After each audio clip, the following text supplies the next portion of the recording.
Assalamualaikum warahmatullahi wabarakatuh. Nama saya Jasmida, NIM saya 2001 06 016, jurusan Manajemen Keuangan Syariah.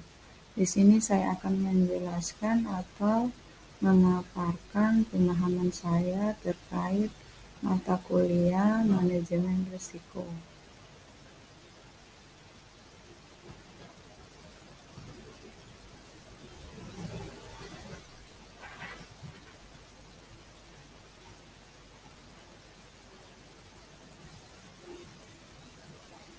Yaitu pengertian manajemen risiko.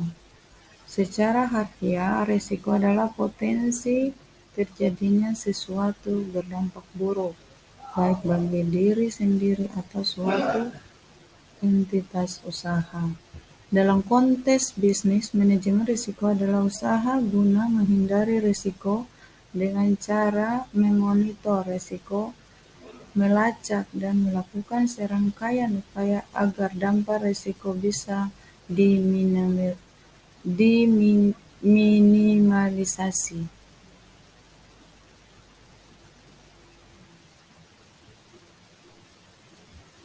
Menurut Milton Cerega dalam bukunya Risky Business, manajemen risiko adalah penerapan beragam kebijakan dan prosedur untuk meminimalisasi peristiwa yang menurunkan kapasitas dan kualitas kerja.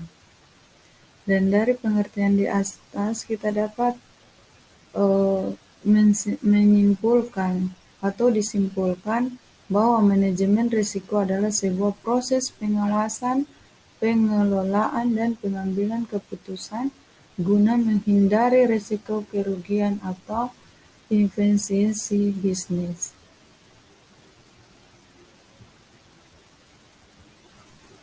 B. Tujuan manajemen risiko.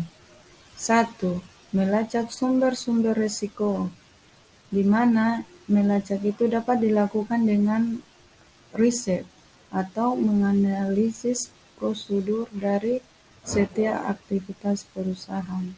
2. Menyediakan informasi risiko bagi perusahaan. Contohnya, perlu melakukan penyusunan laporan risiko berdasarkan data dari proses mitigasi. 3. Minimalisasi kerugian akibat terjadinya risiko seperti penyerapan potensi meminimalisasi. 4. Memberikan rasa aman bagi stakeholder. Di sini stakeholder bukan sebatas investor saja, tapi juga pekerja, supplier, asuransi, dan pihak-pihak yang terkait. 5. Menjaga stabilitas dan pertumbuhan perusahaan, di mana agar perusahaan bisa berkembang dengan stabil sesuai dengan target bisnis.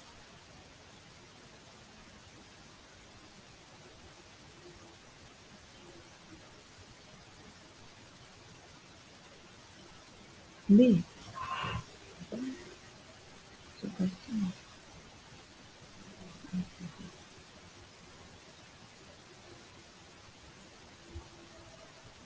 C. Manfaat manajemen risiko perusahaan. 1. Membantu perusahaan mencapai visi misinya, di mana salah satunya manfaatnya itu membantu perusahaan mencapai visi dan misi. Kedua, itu mencegah perusahaan mengalami kolase. Kolase yang di sini dimaksud yaitu risiko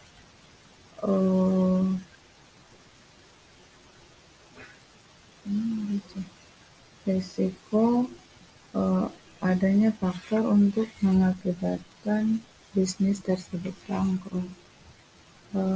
3. Meningkatkan keuntungan perusahaan. 4. Menjaga kepercayaan baik dari dalam seperti dari dalam maupun dari luar seperti reputasi perusahaan tersebut. D. Komponen manajemen risiko. Satu yaitu sasaran analisa risiko. Jadi sasaran analisa risiko contohnya di divisi-divisi. Setiap divisi itu beda-beda risiko-risiko yang mereka hadapi. Dua itu lingkungan yang berpotensi memunculkan risiko. Seperti risiko-risiko di sini yaitu lingkungan itu setiap divisi atau bisnis tersebut masing-masing punya risiko berbeda-beda. Yang ketiga, identifikasi peristiwa penyebab risiko.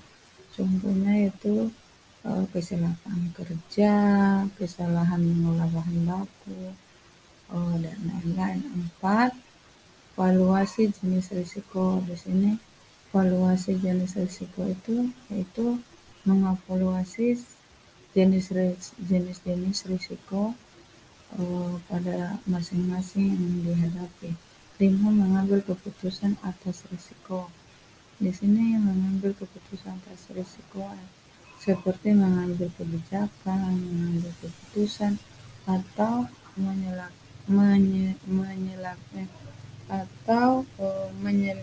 menyelapkan sumber risiko tersebut. 6. Dokumentasi proses manajemen risiko, di mana di sini mendokumentasikan proses manajemen risiko supaya bisa ke depannya itu menjadi pelajaran atau mendapat pengalaman apa-apa saja yang bisa diambil untuk ke depannya menjadi pelajaran. 7. Menginformasikan risiko kepada stakeholder. Itu dimana di sini setiap risiko itu diinformasikan untuk setiap stakeholder, itu orang-orang yang berkaitan dengan bisnis tersebut.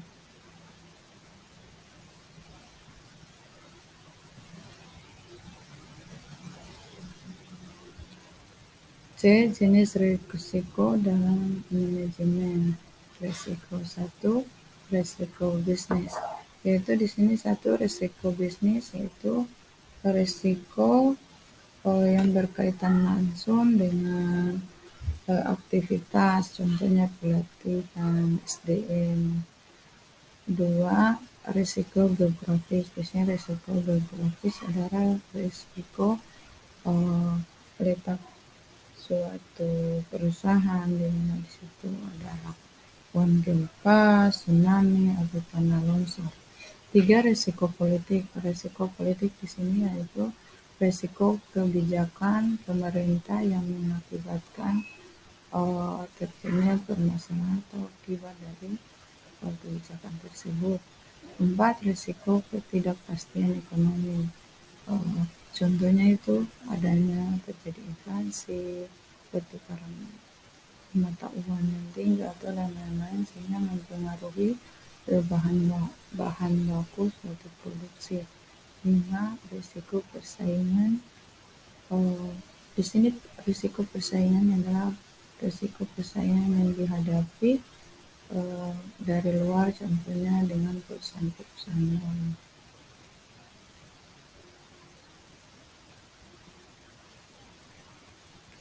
Mungkin itu saja pemaparan saya. Kurang dan lebih saya mohon maaf. Wassalamualaikum warahmatullahi wabarakatuh.